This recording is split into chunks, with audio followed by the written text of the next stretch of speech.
الحمد لله نحمده ونستعينه ونستغفره ونعوذ بالله من شرور أنفسنا ومن سيئات أعمالنا من يهده الله فلا مضل له ومن يضلل فلا هادي له وأشهد أن لا إله إلا الله وحده لا شريك له وأشهد أن محمدًا عبده ورسوله أما بعد فإن خير الحديث كتاب الله وخير الهدي هدي محمد صلى الله عليه وسلم وشر الأمور محدثاتها وكل محدثة بدعة وكل بدعة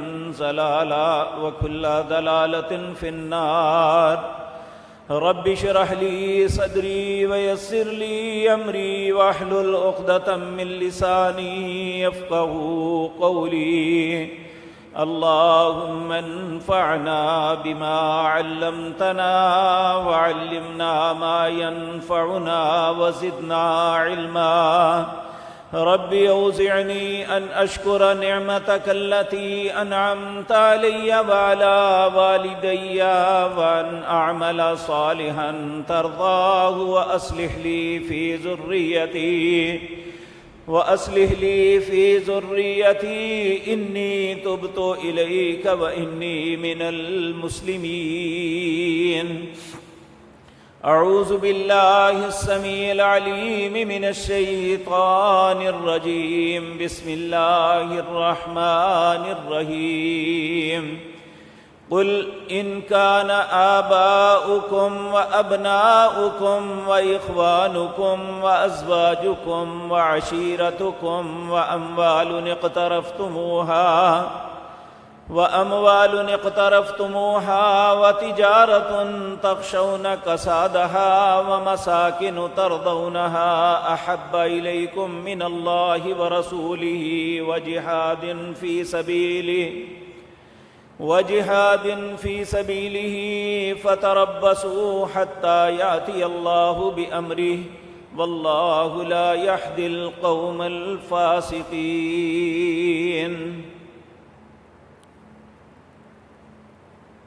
حضرات محترم،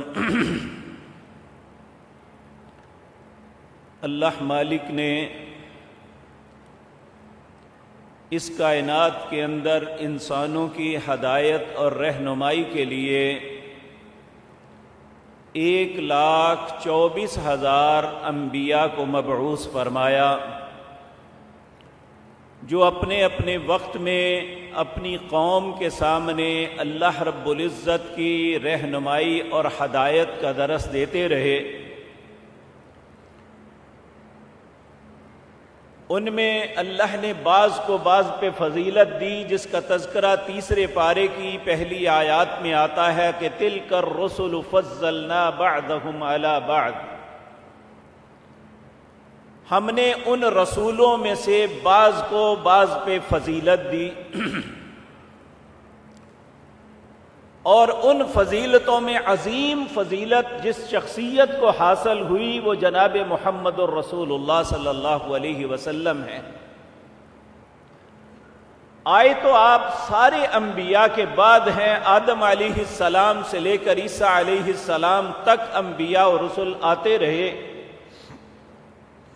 سب سے بعد جو رسول آئے ان کا نام نامی اسم گرامی جناب محمد الرسول اللہ صلی اللہ علیہ وسلم۔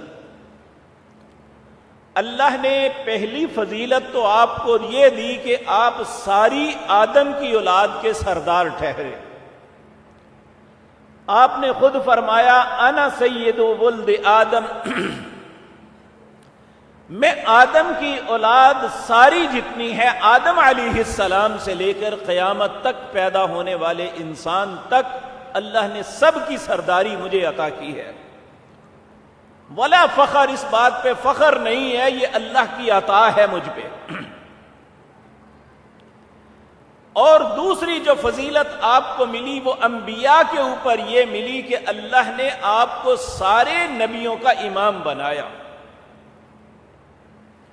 اور کسی کے متعلق آپ یہ نہیں کہہ سکتے کہ فلاں نبی امام الانبیاء ہے سوائے جناب محمد الرسول اللہ کے صلی اللہ علیہ وسلم۔ اور پھر آپ کو جو فضیلت اور عزت اللہ نے عطا کی، اسی طرح دوسری اقوام کے مقابلے میں اللہ نے آپ کی امت کو بھی فضیلت عطا فرمائی۔ اللہ رب العزت قرآن کریم میں فرماتے ہیں کنتم خیر امت، اے محمد الرسول اللہ کا کلمہ پڑھنے والوں تم سب سے بہترین امت ہو، تمہیں اپنی ذات کے لیے نہیں اخرجت للناس لوگوں کے لیے نکالا گیا ہے۔ جس طرح انبیاء لوگوں کی رہنمائی کرتے تھے، انہیں ہدایت کا رستہ دکھاتے تھے، انہیں نیکی کا معاملہ سکھاتے تھے، برائی سے روکتے تھے، یہ تم پہ فرض ہے۔ اب جس نبی کو اللہ نے سب سے زیادہ فضیلت دی، جب یہ معراج پہ گئے تو جن جن انبیاء اور رسل سے ان کا آپس میں ملاقات ہوئی، سب نے ان کا کلمہ بھی پڑھا، ان پہ ایمان بھی لائے۔ اب امت کا فرض نہیں ہے کہ ہم اس نبی کے ساتھ محبت کے حق ادا کریں، حقیقت تو یہ ہے کہ ہم سب کتنی ہی بے عملی کی زندگی گزارتے ہوں، دعویٰ ہمارا یہ ہے کہ رسول اللہ سے محبت کرتے ہیں، جبکہ حق یہ ہے کہ ہر دعوے کی دلیل ہوتی ہے۔ ایک آدمی زبان سے کہتا رہے میں رسول اللہ سے محبت کرتا ہوں، لیکن رسول اللہ کے احکامات، آپ کی سنت، آپ کا طریقہ اس کے جسم میں، اس کے کردار میں، اس کے معاملات میں، اس کے معاش میں، اس کے رشتوں ناتوں میں نظر نہ آئے تو پھر یہ محبت کیسی ہے؟ آج کی مجلس میں یہی بات عرض کرنی ہے کہ پہلی بات ہر مسلمان کو یاد رکھ لینی چاہیے، ہم ایک نہیں 1000 مرتبہ کلمہ پڑھ لیں، ہم زبان سے دن رات دعوے کرتے رہیں، جب تک رسول اللہ صلی اللہ علیہ وسلم سے محبت اس معیار پہ نہیں ہوگی، ہمارا ایمان ہی نہیں ہے، بلکہ ہم اللہ کے غضب اور عذابوں کے مستحق بنیں گے۔ العیاذ باللہ، اللہ ہم سب کو اپنی پناہ میں رکھے۔ یہ سورۃ توبہ ہے۔ سورۃ توبہ جو ہے 10ویں پارے میں شروع ہوتی ہے اور 11ویں پارے میں جا کے ختم ہوتی ہے۔ اس کی آیت نمبر 24 ہے، اس کو ضرور پڑھیں، اپنے گھروں میں جا کے اس پہ غور کریں۔ پھر اس آئینے کے اندر میں بھی اپنے آپ کو دیکھوں، آپ بھی دیکھیں، کیا ہم اس معیار پہ پورے اترتے ہیں؟ کیونکہ آج اس فرقہ پرستی کے دور میں الزام تراشی انتہا کی ہے۔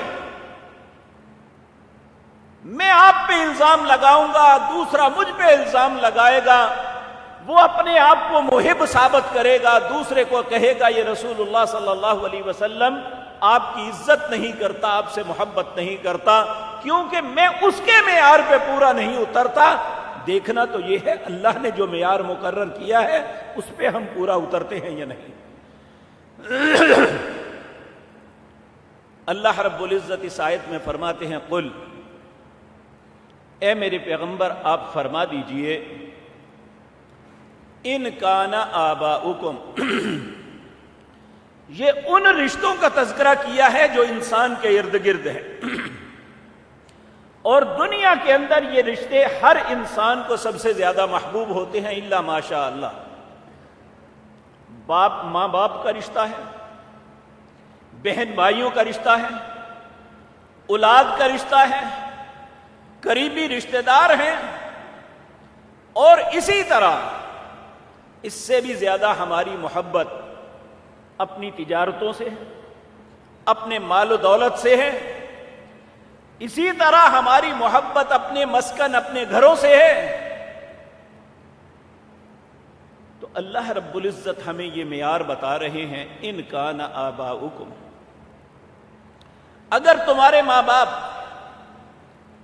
وابناؤکم، اور تمہارے اولادیں، واخوانکم، تمہارے بہن بھائی، وازواجکم، اور تمہاری بیویاں، وعشیرتکم، اور تمہارے قریبی رشتہ دار جنہیں رحم کے رشتہ دار کہتے ہیں، یعنی نانی اور دادی کی اولاد، یہ انسان کو سب سے زیادہ قریب ہوتے ہیں۔ وَأَمْوَالٌ اقْتَرَفْتُمُوهَا، وہ مال جسے تم کما کے محفوظ کر کے رکھتے ہو۔ وَتِجَارَةٌ تَخْشَوْنَ كَسَادَهَا، وہ تجارت جس کی مندی سے خوف زدہ رہتے ہو،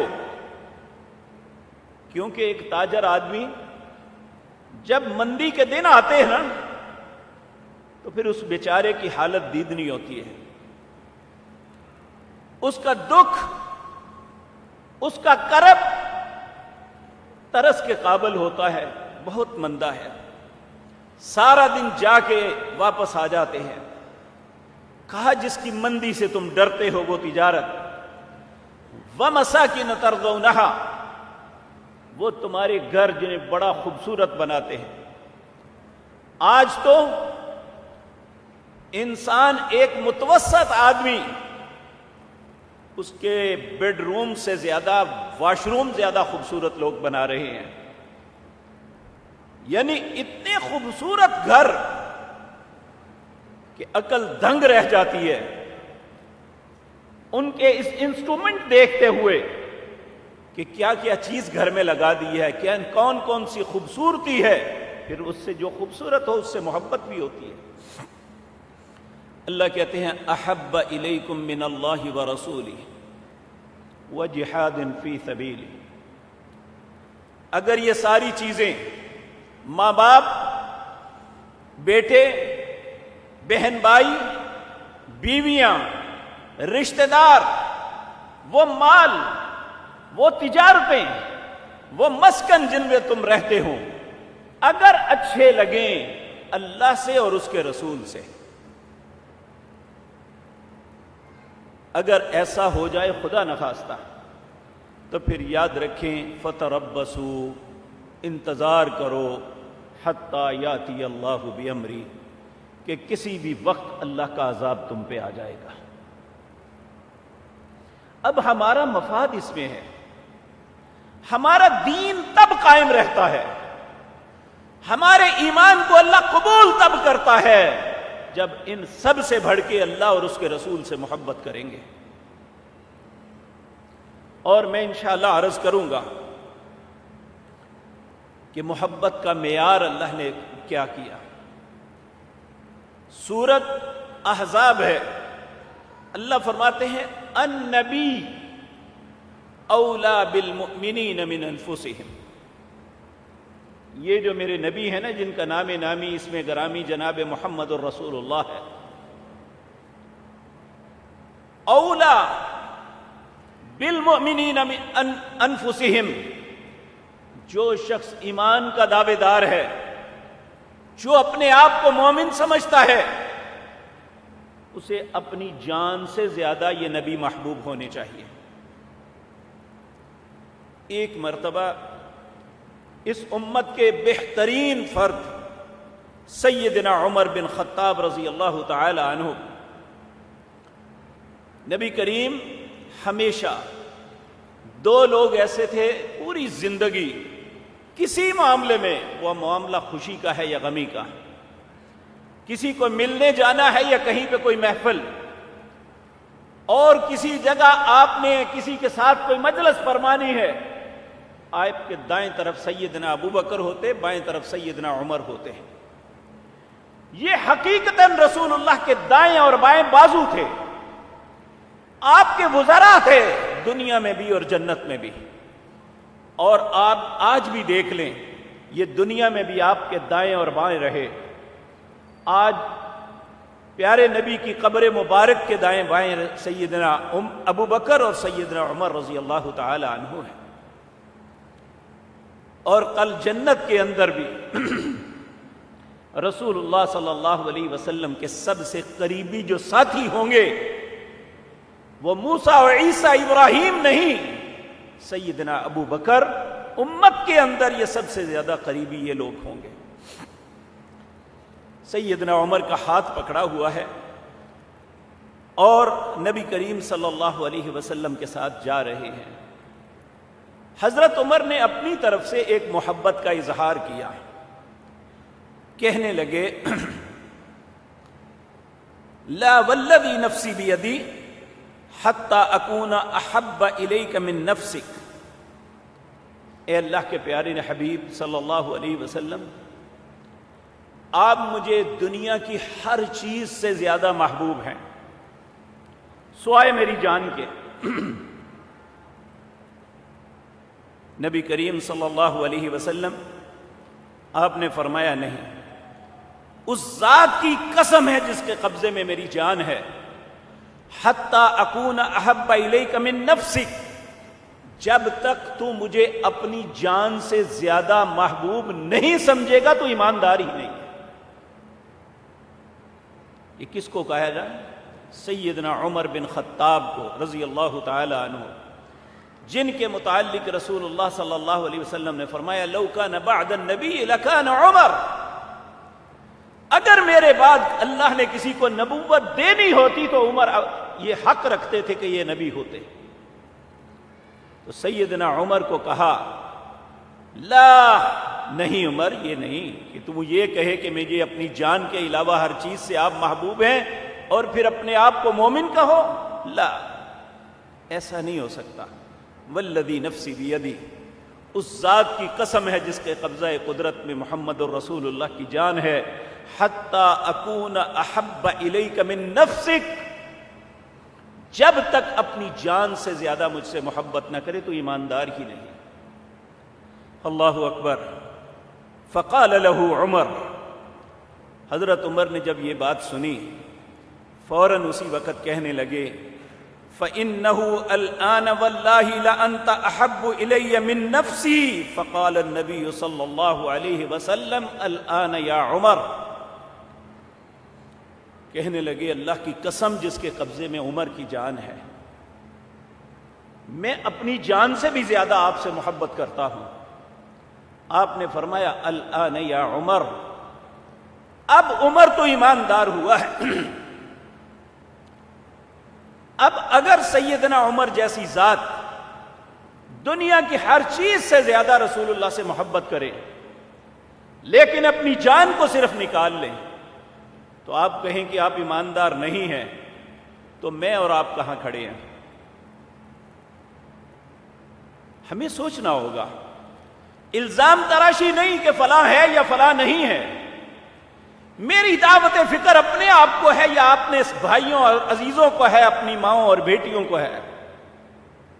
ہم اپنے آپ کو اس آئینے میں دیکھیں، کیونکہ صرف دعوے سے ہماری محبت ثابت نہیں ہوتی جب تک ہمارے پاس اس بات کی دلیل نہ ہو کیا واقعتاً ہمارا مال، ہماری اولاد، ہمارے والدین، ہمارے بہن بھائی، ہماری ازواج، ہمارے کاروبار، ہمارے مسکن، اگر تو اللہ اور اس کے رسول اس سے زیادہ ہم ان سے محبت کرتے ہیں تو ہم صاحب ایمان ہیں.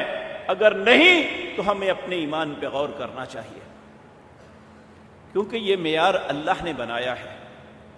میرا اور آپ کا معیار، اس میں نقص ہو سکتا ہے، اس میں غلطی ہو سکتی ہے، لیکن اللہ کے معیار میں کوئی غلطی نہیں ہو سکتی. اور یہ بات مجھے اور آپ کو ذہن میں رکھنی چاہیے. وَلَن تَجِدَ لِسُنَّةِ اللَّهِ تَبْدِيلًا. اللہ یہ نہیں دیکھیں گے کہ دنیا میں زیادہ لوگ کس سائڈ پہ تھے. ہمیں سیدنا ابراہیم خلیل اللہ علیہ السلام ان کی زندگی میں یہ سبق ملتا ہے کہ پورا معاشرہ ایک طرف تھا، حکمران سے لے کر ماں باپ اور دوسرے لوگ سب آپ کے مخالف تھے، صرف اکیلے ابراہیم ایمان والے تھے۔ تو اللہ نے کہا ان ابراہیم کان امۃ واحدہ، میرے لیے صرف ابراہیم ساری امت ہے، یہ ان لوگوں کی کوئی حیثیت نہیں۔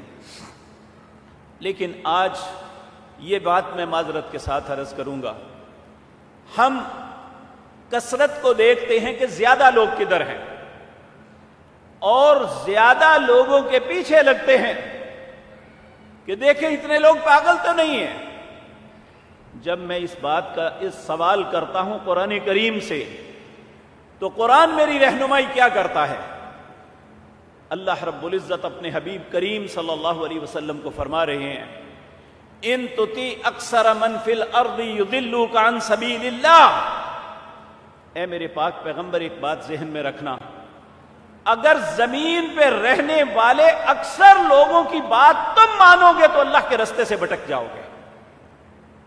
تو اس کا مطلب یہ ہے کہ کثرت معیار نہیں ہے، معیار حق ہے، اور حق کسی مولوی امام یا پیر کی بات نہیں ہے، حق اللہ کی کلام کا نام ہے اور محمد الرسول اللہ کے فرمان کا نام۔ ہمیں اس سے تلاش کرنا ہے کہ کیا ہے محبت کہتے کسے ہیں؟ کہ یہاں کرائے کے لوگ بلا کے آپ کے نام کی نعتیں پڑھوا لی جائیں اور ان پہ نوٹ پھینک دیے جائیں، کیا یہ محبت ہے؟ جبکہ نعت یا اشعار پڑھنے والے شخص کے اندر، اس کے چہرے پہ، اس کے لباس میں رسول اللہ کی سنت کا ایک بھی ذرہ نظر نہ آتا ہو، ہم اس کا نام محبت تصور کر لیں؟ میرے بھائیوں، جہاں اللہ نے کہا تھا نا ان تنصروا اللہ ینصرکم، اگر تم اللہ کی مدد کرو گے اللہ تمہاری مدد کرے گا۔ اللہ کی مدد کیا ہے؟ اس کی دین کی مدد۔ رسول اللہ کی مدد کیا ہے؟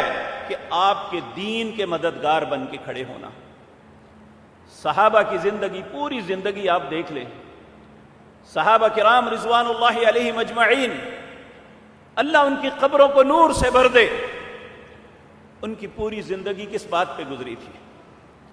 آپ دیکھیں رسول اللہ کو نبوت ملتی ہے، آپ نبوت کا اعلان فرماتے ہیں، سب سے پہلے 6 لوگ مسلمان ہوتے ہیں، ان میں 5 لوگ آپ کے گھر کے تھے، آپ کی زوجہ محترمہ سیدہ خدیجہ، آپ کے چچا زاد بھائی سیدنا علی، آپ کے غلام زید بن حارثہ، اور اپنے گھر سے باہر اگر کوئی مسلمان ہوئے تھے تو وہ سیدنا ابو بکر تھے۔ یعنی یہ آپ کے گھر کے فرد نہیں تھے۔ اور جیسے ہی سیدنا ابو بکر مسلمان ہوتے ہیں تو انہوں نے کیا کیا؟ جتنے ان کے دوست تھے، سیدنا عبد الرحمن بن عوف، سیدنا عثمان بن عفان، سیدنا زبیر بن عوام، اور اس طرح کے وہ لوگ جو عشرہ مبشرہ میں آتے ہیں، ان سب کو چل پڑے کہ اللہ اب رسول اللہ کی کلمہ پڑھ لیا ہے، اب آپ کے دین کی مدد کے لیے کھڑے ہو جانا ہے۔ رسول اللہ صلی اللہ علیہ وسلم کی ذات مطہرہ کے بعد جس شخصیت کی وجہ سے بہت سے لوگ مسلمان ہوئے وہ سیدنا ابو بکر صدیق تھے رضی اللہ تعالی عنہ۔ پہلے آپ اس بات کو منفی نہ لیں کہ دیکھیں جی رسول اللہ سے وہ بڑھ کے بڑے نہیں، آپ کی مدد کے لیے فوراً کھڑے ہو گئے، یہی محبت تھی کہ آپ نے جس بات کی دعوت دی ہے، اب میری زندگی کا مقصد یہی ہے کہ میں اپنے نبی جن سے محبت کرتا ہوں ان کے دین کی تابعداری کس طرح کر سکتا ہوں اور ان کے دین کو پھیلانے کا سبب کیسے بن سکتا ہوں۔ آپ نے یہ کیا۔ سیدنا علی رضی اللہ تعالی عنہ نبی کریم نے ایک مرتبہ سیدنا علی کو کہا، علی اگر تمہیں سرخ اونٹ مل جائیں، عرب کے اندر سب سے قیمتی چیز سونا، چاندی، درم و دینار نہیں تھے، اس وقت سرخ اونٹ تھے، کہا تمہیں سرخ اونٹ مل جائے، انہیں تم اللہ کے راستے میں قربان کر دو، اس کے مقابلے میں اگر ایک بندہ تمہارے ہاتھ سے مسلمان ہو جائے یا راہ ہدایت پہ آ جائے، ان سرخ اونٹوں کی قربانی سے بہتر ہے۔ یہ رسول اللہ کی محبت۔ ہم یہ دیکھیں کہ ہم نے دین کے سربلندی کے لیے رسول اللہ کا کلمہ پڑھنے کے بعد کیا کیا؟ آپ نے تو ایسے شخص کو دعا کی، اللہ ایسے چہرے کو ہرا بھرا رکھے جس نے میری بات کو سنا، پھر اسے یاد کیا، اپنے سینے میں محفوظ کیا، پھر اسے آگے پہنچایا۔ قیامت کے دن ایسے چہرے کو اللہ رسوا نہیں کرے گا۔ تو ہم بحیثیت مسلمان، جنہیں رسول اللہ صلی اللہ علیہ وسلم نے یہ حکمن کہا تھا، والذی نفسی بیدی، اس ذات کی قسم ہے جس کے قبضے میں محمد الرسول اللہ کی جان ہے، لتأمرن بالمعروف ولتنہون عن المنکر، تمہیں ضرور نیکی کا حکم کرنا ہوگا، ضرور برائی سے روکنا ہوگا۔ جب تم ایسا چھوڑ دو گے تو پھر اللہ تم پہ عذاب مسلط کر دے گا، پھر دعائیں مانگو کہ اللہ دعائیں قبول نہیں کریں گے۔ میرے بھائیوں، آپ تھوڑا سا غور کریں، میں کسی کی مخالفت یا مخاصمت میں یہ بات نہیں عرض کرتا۔ ہم اگر جھنڈیاں لگا دیں 1 کروڑ روپے کی، اسلام کو اس کا کیا فائدہ ہوگا؟ ہم پورے شہر میں کعبۃ اللہ اور رسول اللہ کے روضہ مبارک کی تصویریں یا ان کے ماڈل رکھ دیں، اس سے لوگوں میں کیا اثر پڑے گا سوائے تماشبینی کے، کہ وہ ایک ایسی چیز دیکھنے کے لیے آئیں گے جو اصل نہیں ہے۔ دیکھیں، اگر بیت اللہ میں جائیں، وہاں انسان کے دل کی کیفیت بدلتی ہے، انسان سمجھتا ہے کہ ھذا بیت اللہ، یہ اللہ کا گھر ہے، اس کے گرد طواف کرتے ہوئے آنکھوں سے آنسوؤں کی جھڑی نکلتی ہے، دل انسان کا اللہ کی طرف جھک جاتا ہے، اور انسان سجدے میں گر کے اللہ کے گھر سے چمٹ کے اللہ سے دعائیں مانگتا ہے۔ کیا جو ماڈل ہم نے کپڑے کا یا کسی چیز کا بنا کے رکھا، کیا وہ ہماری زندگی یا ہمارے دل کو بدل سکتا ہے؟ جب ہم رسول اللہ کے روضہ مطہرہ پہ جاتے ہیں، ایک احساس ہوتا ہے کہ یہاں ہمارے پیارے نبی تشریف فرما ہے، سیدنا ابو بکر و عمر ہیں، ہم وہاں آپ پہ سلامتی کی دعا کرتے ہیں، السلام علیک ایھا النبی ورحمۃ اللہ وبرکاتہ، سلام ہو آپ پہ، سلامتی ہو آپ پر اے اللہ کے نبی، آپ پہ اللہ کی رحمتیں اور برکتیں ہوں۔ السلام علیک یا ابا بکر، سلامتی ہو آپ پر اے ابو بکر۔ السلام علیک یا عمر، سلامتی ہو آپ پر اے عمر۔ اور جہاں بھی کسی قبرستان میں جاتے ہیں وہاں کلی دعا مانگتے ہیں، السلام علیکم یا اہل القبور، اے قبروں والو تم پہ سلامتی ہو۔ یہ تو ایک کانسیپٹ ہے، تصور ہے، اور حقیقت اس کے سامنے جا کے یہ اظہار کرتے ہیں۔ کیا اس کی نقل بنا کے یہ تصور بن سکتا ہے؟ اگر یہ تصور بنائیں گے تو کیا اس کے اندر رسول اللہ کی قبر مطہر موجود ہے؟ یہ کون سی محبت ہے جو ہم اٹھائے پھرتے ہیں؟ جن لوگوں نے اپنی جانوں کو قربان کر دیا، ایک خاتون تھی، اس کے 4 بیٹے تھے، چاروں ایک جنگ میں شہید ہو جاتے ہیں۔ گھر سے نکل کے آتی ہے، رسول اللہ کے متعلق احد کی جنگ میں خبر پھیل جاتی ہے کہ نعوذ باللہ رسول اللہ شہید کر دیے گئے۔ بھاگتی ہوئی آتی ہے، ایک نے کہا تیرا فلاں بیٹا شہید ہو گیا۔ تھوڑا سا آگے جاتی ہے، پھر کہتے ہیں تیرا فلاں بیٹا بھی شہید ہو گیا۔ کہنے لگی بیٹے کو چھوڑو، رسول اللہ کا بتاؤ، رسول اللہ کیسے ہے؟ اسی طرح چاروں بیٹوں کی خبر سن کے ہر دفعہ یہی کہتی ہے۔ ایک ماں کے متعلق سوچ سکتے ہیں کہ اسے اپنے بیٹوں کی شہادت کی خبر ملے لیکن اس کا دل یہ کہے کہ رسول اللہ کے متعلق مجھے بتاؤ؟ کیا انہوں نے بھی ایسا کیا تھا جو ہم کر رہے ہیں؟ اگر ان لوگوں نے جنہوں نے اپنے بیٹے ذبح کروا دیے، ایک ماں اپنا چھوٹا سا بیٹا گود میں اٹھا کے لائی، کہنے لگی یا رسول اللہ میرا بیٹا لڑ نہیں سکتا، لیکن آپ اسے ڈھال کے طور پہ استعمال کر لیں، جب تیر آپ کی طرف آئیں تو اسے ڈھال بنا کے اس کو تیر دگوا دیں، اس کی شہادت مجھے قبول ہے لیکن آپ کا نقصان قبول نہیں ہے۔ کیا ان لوگوں کو جلوسوں کی نہیں آئی تھی کہ رسول اللہ کی پیدائش کا دن آ گیا ہے، ہم جلوس اور مشعلیں لے کے باہر نکلیں؟ رسول اللہ نے اپنی پیدائش کی خوشی میں کیا کیا؟ آپ سوموار کے دن روزہ رکھتے تھے، لوگوں نے پوچھا یا رسول اللہ سوموار کا روزہ کیوں رکھتے ہیں؟ آپ نے فرمایا یہ وہ دن ہے جس دن اللہ نے مجھے پیدا کیا، میں اس دن اللہ کے شکرانے کے طور پہ روزہ رکھتا ہوں، اور ہم محبت رسول میں سبیلیں لگا کے کھانے کھلا کے یہ سمجھتے ہیں کہ ہم رسول اللہ کے طریقے کو اپنا رہے ہیں۔ رسول اللہ نے روزہ رکھا، صحابہ سوموار کا روزہ رکھتے تھے، ہمارے یہاں رواج نہیں ہے، بعض خوش نصیب ایسے ہیں جو رکھتے ہیں۔ آپ کبھی اللہ آپ سب کو توفیق دے حج یا عمرے کی، آپ وہاں تشریف لے جائیں، سوموار اور جمعرات کو کیفیت یہ ہوتی ہے کہ ایسا جیسے رمضان آ گیا ہے، ہر طرف جو ہے سفرے لگے ہوتے ہیں، لوگ روزہ افطار بھی کروا رہے ہوتے ہیں، سحری کے وقت روزے رکھوا بھی رہے ہوتے ہیں، اور ہر شخص کی چاہت ہوتی ہے کہ یہ وہ دن ہے جس دن رسول اللہ پیدا ہوئے اور میں آپ کی اطاعت اور محبت میں روزہ رکھوں۔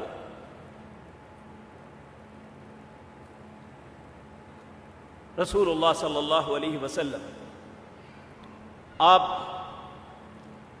کے صحابہ حضرت زید بن دسنہ مکہ میں قید ہو جاتے ہیں، اور قریش کے سردار آپ کو قتل گاہ میں لے جاتے ہیں، اور وہاں ان سرداروں میں ایک سردار کہتا ہے زید صرف اپنے زبان سے اتنی بات کہہ دے کہ آج میں اپنے بچوں میں آرام سے رہتا اور میرے نبی جناب محمد الرسول اللہ اس سولی پہ ہوتے تمہیں چھوڑ دیا جائے گا۔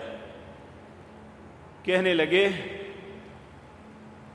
او خدا کے بندو، تم یہ کہتے ہو کہ میں یہ کہوں کہ میری جگہ پہ رسول اللہ اس مقتل میں ہوتے؟ اللہ کی قسم مجھے 1000 زندگیاں مل جائیں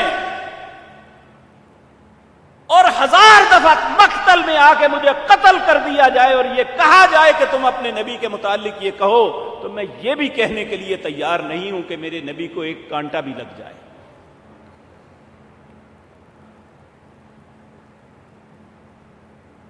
اگر محبت نام اس کا ہے تو پھر وہ محبت نہیں کرتے تھے،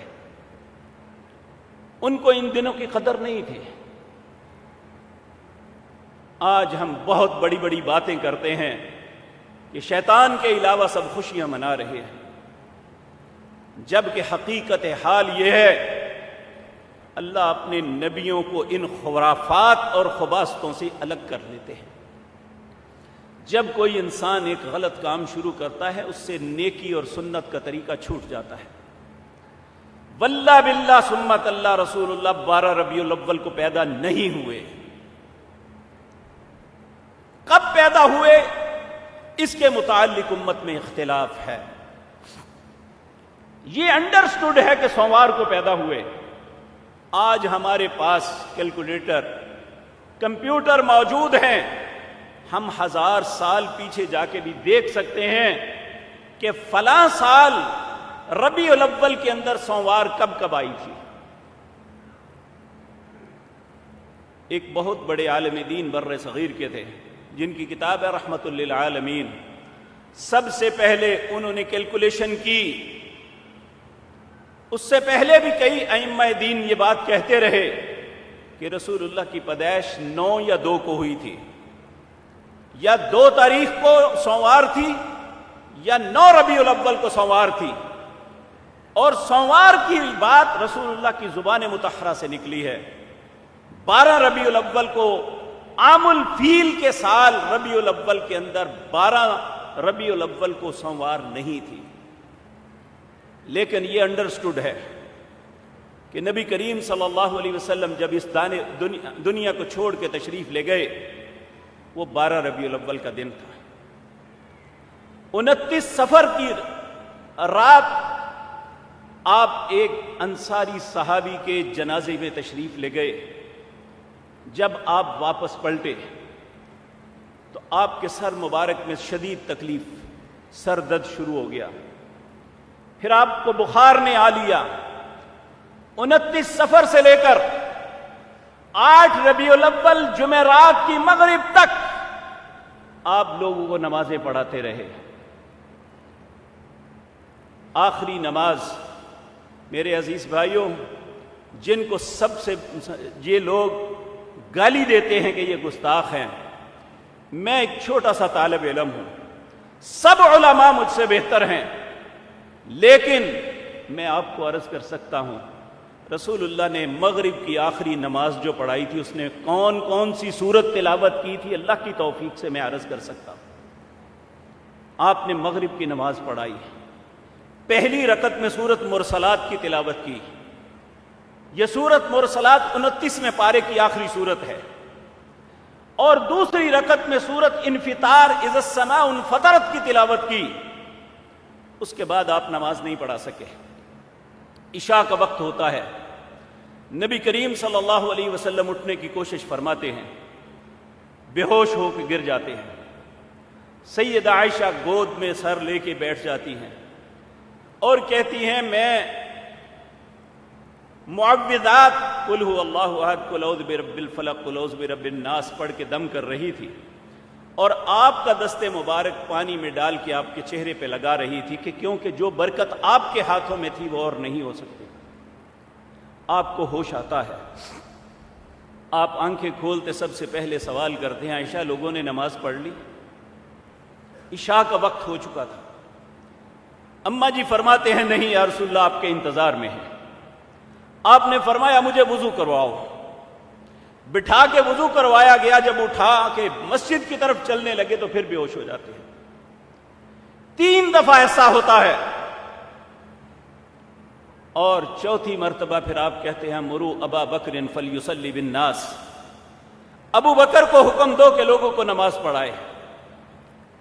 سیدہ عائشہ ازواج مطہرات کو اپنے ساتھ ملاتی ہیں، کہتی ہیں میرا باپ ایک نرم دل انسان ہے، جب رسول اللہ کو مصلی پہ نہیں دیکھیں گے نماز نہیں پڑھا سکیں گے، آپ عمر کو حکم دیں کہ وہ نماز پڑھائے۔ 3 دفعہ ازواج مطہرات نے کہا، آپ نے ہر دفعہ کہا مرو ابا بکر فلیصلی بالناس، ابو بکر کو حکم دو کہ وہ لوگوں کو نماز پڑھائے۔ ابو بکر کے ہوتے ہوئے نہ اللہ کو منظور ہے نہ لوگوں کو ہوگا، ابو بکر نماز پڑھائے۔ 17 نمازیں رسول اللہ کی زندگی میں سیدنا ابو بکر نے پڑھائی۔ سوموار جو اس دن بھی قدرتی سوموار کا دن آتا ہے، اور نبی کریم صلی اللہ علیہ وسلم فجر کے بعد آپ کی طبیعت میں کچھ افاقہ محسوس ہوتا ہے۔ حضرت عباس آتے ہیں، سیدنا علی نبی کریم کے پاس سے اٹھ کے باہر تشریف لاتے ہیں۔ حضرت عباس انہیں پوچھتے ہیں رسول اللہ کیسے ہیں؟ سیدنا علی کہتے ہیں آج تو آپ پہ چہرے پہ سرخی ہے، آپ بہتر محسوس فرما رہے ہیں۔ حضرت عباس نے کہا علی میں بنی ہاشم کو جانتا ہوں، یہ آپ کے چہرے پہ صحت کی تندرستی نہیں، یہ موت کی سرخی ہے۔ اور چاشت کی نماز کے وقت اس وقت سیدنا ابو بکر بھی آپ کی تیمارداری کے لیے جو ہمیشہ آپ کے پاس رہتے، سمجھا کہ اب آپ کی طبیعت میں بہتری ہے، مقام صح مدینہ سے باہر اپنے گھر میں چلے جاتے ہیں۔ وہاں پتہ چلتا ہے کہ رسول اللہ تشریف لے گئے، اس دنیا کو چھوڑ دیا۔ حضرت عائشہ صدیقہ رضی اللہ تعالی عنہا آپ فرماتی ہیں کہ آپ کی زبان پہ آخری کلمات یہ تھے اللہم اغفر لی ورحمنی، اللہ مجھے معاف کر دینا، مجھ پہ رحم کر دینا۔ اللہم انی اعوذ بک من سکرات الموت وغمرات الموت، اے اللہ موت کی سختیاں اور موت کی آفتوں سے تیری پناہ چاہتا ہوں۔ اور پھر آپ کی زبان پہ یہ کلمات ہوتے ہیں، اللہم بالرفیق الاعلی، اللہم بالرفیق الاعلی۔ اللہ رب العزت نے جو ملک الموت کو بھیجا، اس نے کہا اے اللہ کے پیارے حبیب، آپ جب تک دنیا میں رہنا چاہتے ہیں آپ کے اختیار میں اللہ نے دیا ہے۔ دوسری آپشن یہ ہے کہ رفیق الاعلی، اس کی رفاقت کو پسند کرتے ہیں تو اس کے پاس تشریف لے جائیں۔ تو آپ نے فرمایا اللہم بالرفیق الاعلی، مجھے دنیا میں رہنے کی کوئی چاہت نہیں، مجھے اپنے رفیق الاعلی سب سے بلند دوست کی طرف جانا ہے۔ یہ کہتے ہوئے آپ اس دنیا کو خیر آباد کہہ کے چلے گئے۔ اور نبی کریم نے فرمایا تھا اپنی زندگی میں کئی مرتبہ، میری امت کے اندر سب سے بڑی مصیبت جو آئے گی وہ میری موت کے وقت آئے گی۔ اور واقعتاً ایسا ہوا۔ صحابہ کرام جو میدانوں کے شاہ سوار تھے، جنہوں نے اطراف عالم میں اپنا سکہ جو ہے وہ منوا لیا تھا، آج ان کی کیفیت یہ تھی کہ جیسے ان کی کمریں ٹوٹ گئی، ہر شخص رو رہا تھا۔ حضرت عمر جیسے انسان تلوار نکال کے کھڑے ہیں اور کہہ رہے ہیں جس نے کہا رسول اللہ فوت ہو گئے میں اس کی گردن اتار دوں گا، آپ واپس تشریف لے آئیں گے جس طرح موسیٰ علیہ السلام گئے اور واپس آ گئے۔ اسی اثناء میں سیدنا ابو بکر کو خبر پہنچتی ہے، وہ اپنے گھوڑے میں بیٹھ کے آتے ہیں، مسجد نبوی میں داخل ہوتے ہیں۔ ساری مسجد نبوی بھری ہوئی ہے، کہرام مچا ہوا ہے ایک۔ آپ سیدھے گزر کے سید عائشہ کے حجرے میں، جہاں آج نبی کریم صلی اللہ علیہ وسلم کا روضہ انور ہے، وہاں تشریف لے جاتے ہیں۔ آپ کے اوپر ایک یمنی دھاری دار چادر پڑی ہوئی ہے، چادر کو اٹھاتے ہیں، آپ کے ماتھے کا بوسہ دیتے ہیں، رو کے کہتے ہیں یا رسول اللہ آپ کو جو موت آنی تھی آ گئی، اب کے بعد کوئی موت نہیں ہے۔ پھر واپس پلٹتے ہیں، حضرت عمر کو کہتے ہیں عمر بیٹھ جاؤ۔ حضرت عمر کہتے ہیں میں نہیں بیٹھوں گا، جس نے کہا رسول اللہ فوت ہو گئے اس کی گردن اڑا دوں گا۔ سیدھے ممبر رسول پہ آتے ہیں صلی اللہ علیہ وسلم، آگے کہتے ہیں ان الحمد للہ نحمدہ ونستعینہ ونستغفرہ۔ اللہ کی حمد و ثنا بیان کرنی شروع کرتے ہیں، لوگ خاموش ہو جاتے ہیں۔ پھر وہ چوتھے پارے کی آیت پڑھتے ہیں، وما محمد الا رسول قد خلت من قبلہ الرسل افئن مات او قتل انقلبتم علی اعقابکم ومن ينقلب على عقبيه فلن يضر الله شيئا۔ جو تم میں سے، یہ محمد اللہ کے رسول تھے، وما محمد الا رسول، یہ محمد اللہ کے رسول تھے، قد خلت من قبلہ الرسل، ان سے پہلے بھی بہت سے رسول گزر گئے، افئن مات، اگر یہ فوت ہو جائیں، او قتل یا شہید کر دیے جائیں، انقلبتم علی اعقابکم، کیا اپنی ایڑیوں پہ پھر جاؤ گے؟ ومن ينقلب علی عقبیہ، جو شخص اپنی ایڑیوں پہ پھرے گا، فلن یضر اللہ شیئا، وہ اللہ کا کچھ نہیں بگاڑ سکے گا۔ پھر آپ نے فرمایا من کان یعبد محمدا فإن محمدا قد مات، جو تم میں سے محمد الرسول اللہ کی عبادت کرتا تھا وہ سمجھ لے کہ وہ اس کا رب فوت ہو گیا۔ ومن کان یعبد اللہ فإن اللہ حی لا یموت، جو اللہ کی عبادت کرتا تھا اس کا رب کبھی فوت نہیں ہوگا۔ یہ کہہ کے ممبر سے اتر جاتے ہیں۔ حضرت عمر کہتے ہیں مجھے ایسے لگا جیسے میری کمر ٹوٹ گئی، اور صحابہ کہتے ہیں ہم نے ایسا سمجھا جیسے یہ آیت آج ہی اتری تھی۔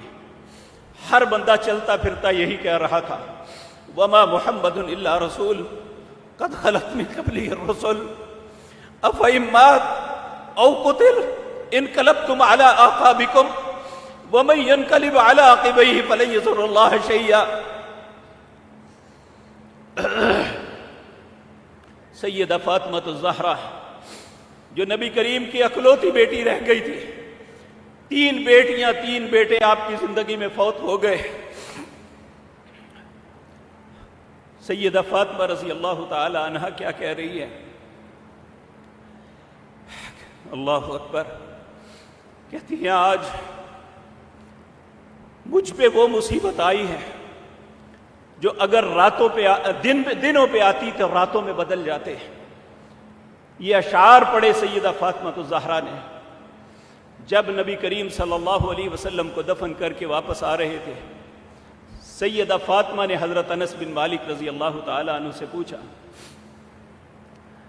انس تمہارا کیسے دل چاہا کہ میرے بابا کو تم نے قبر میں دفن کر کے اوپر مٹی ڈال دی؟ یہ مدینے کے اندر ایک کوہرام مچا ہوا ہے، ہر بندہ آپ کے جانے پہ غمزدہ اور غمگین ہے، اور ہمیں جشنوں کی سوجی ہوئی ہے۔ مجھے علم کا کوئی دعویٰ نہیں ہے، لیکن میں یہ عرض کر دوں، اسلام 2 چیزوں پہ مشتمل ہے، ایک قرآن اور ایک محمد الرسول اللہ کا فرمان صلی اللہ علیہ وسلم۔ ان دونوں کے اندر اپنے گھر میں تلاش کر کے دیکھ لو۔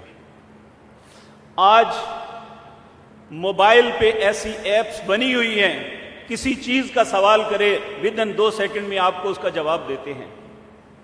خدا کے لیے اس بات کا سوال کریں، اس بات پہ تحقیق کریں، کیا قرآن میں جشن کا لفظ موجود ہے؟ یا رسول اللہ کے فرمان میں جشن کی کوئی نہ لفظ ہے کہ آپ نے زندگی میں کہا ہو کہ یہ فلاں بات پہ جشن مناؤ؟ جبکہ یہ تو مجھے پتا ہے کہ رسول اللہ صلی اللہ علیہ وسلم نے فرمایا، اللہ 2 خوف یا 2 لاپرواہیاں کسی میں جمع نہیں کرے گا۔ جو دنیا میں خوف زدہ رہا، اللہ سے ڈرتے ہوئے زندگی بسر کرتا رہا، اللہ آخرت میں ہمیشہ کے لیے بے خوف کر دے گا۔ اور دوسرا، جو دنیا میں بے خوف ہو کے زندگی بسر کی، اللہ اسے ایسا ڈرائے گا جیسا کسی نے نہیں ڈرایا ہوگا۔ دین تو ہمیں سکھاتا ہی یہ ہے کہ تمہاری زندگی، اس کا ہر عمل، اس کا ہر قدم یہ سوچ کے اٹھانا کہ کل کو مجھے اپنے رب کے حضور جواب دینا ہے۔ اللہ رب العزت نے بھی سورت کہف، اکثر بھائیوں نے یہ پڑھ لی ہوگی یا پڑھیں گے انشاءاللہ، جمعے کے دن اس سورت کو رسول اللہ پڑھتے تھے۔ نبی کریم وہاں اس کی آخری آیت آپ دیکھیں، فَمَنْ كَانَ يَرْجُو لِقَاءَ رَبِّهِ فَلْيَعْمَلْ عَمَلًا صَالِحًا وَلَا يُشْرِكْ بِعِبَادَةِ رَبِّهِ أَحَدًا۔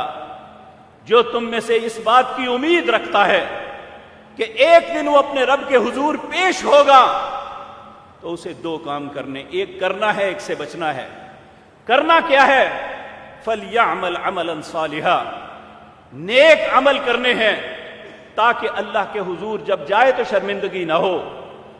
دوسرا، وَلَا يُشْرِكْ بِعِبَادَةِ رَبِّهِ أَحَدًا، اللہ کی عبادت میں کسی کو شریک نہیں بنانا، کیونکہ جو شریک بنا کے جائے گا، اللہ رب العزت نے اس کے متعلق کہا، ان اللہ لا یغفر ان یشرک بہ ویغفر ما دون ذلک لمن یشاء۔ اللہ کے ساتھ اگر شرک کیا تو اس کی معافی نہیں ہے، اور کوئی بھی غلطی لے کے آؤ اللہ معاف کر دے، اسے کوئی پرواہ نہیں۔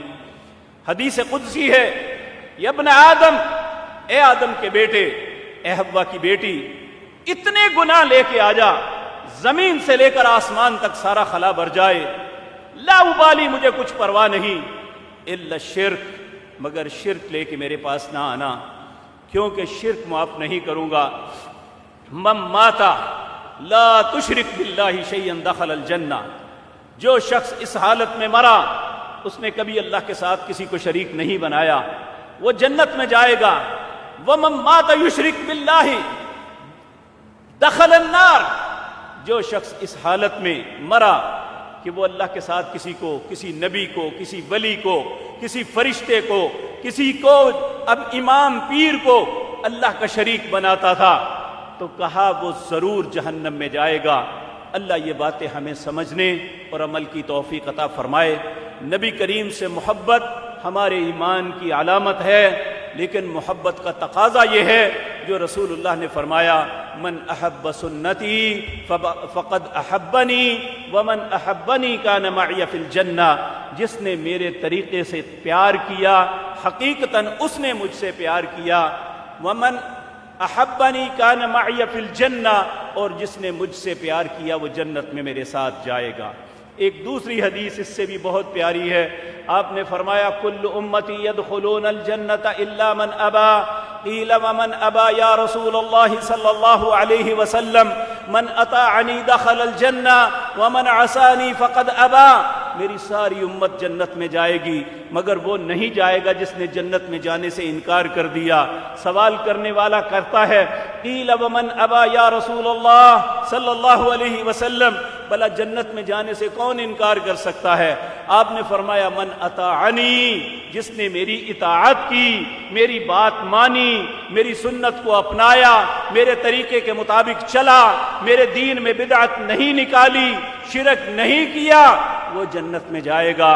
ومن عصانی، جس نے میرے دین کے اندر میری مخالفت کی، اس نے جنت میں جانے سے انکار کیا۔ اب فیصلہ ہمارے ہاتھ میں ہے۔ اگر اللہ کے رسول صلی اللہ علیہ وسلم، صحابہ کرام رضوان اللہ علیہ مجمعین کی زندگی میں جو ہم کر رہے ہیں اگر تھا، ہمیں کرنا چاہیے۔ جو نہیں کرتا وہ پلید ہے، وہ ایماندار نہیں ہو سکتا۔ اگر اللہ کے نبی نے نہیں کیا، اگر آپ کے صحابہ نے نہیں کیا، ائمہ مفسرین محدثین نے نہیں کیا، تو پھر ہم جو کر رہے ہیں ہم اپنے رویے پہ خود غور کرنا چاہیے۔ اللہ ہمیں سمجھنے اور حق بات کو قبول کرنے کی توفیق عطا فرمائے۔ اقول قولی ھذا۔